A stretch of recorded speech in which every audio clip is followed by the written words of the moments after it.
दिनै दरं उदालगुरि समस्तिनि जोबथा बिसायख'थिनि रेलि आरो बे रेलियाव जोंनि गोबां दैदेनगिरिफ्रा बाहागो लादों आरो थांनाय मास मोनसे फोसावनाय हाबाफारि गुबुन गुबुन रोखोमनि सोलिबाय दिनै बे रेलिनि गेजेरजों बे फोसावनाय हाबाफारिया जोब्बाय आरो बेयो रोखा जाबाय नैबे बिसायख'थियाव UPPL BJP आरो AGPनि गासैबो जि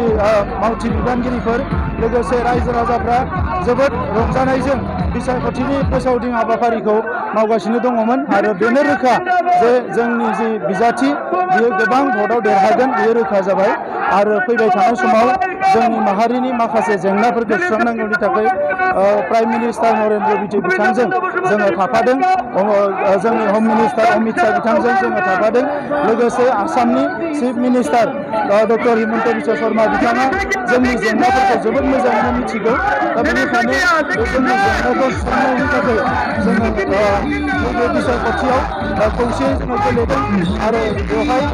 जोंनि बर' माहारिनिफ्रायबो पूर्ण समर्थन दङ UPPL गासैबो हान्जाफोरनिफ्राय नंमारगौ नैबे बिसायख'थियाव गोबां भट लानानै जोंनि बिजाथि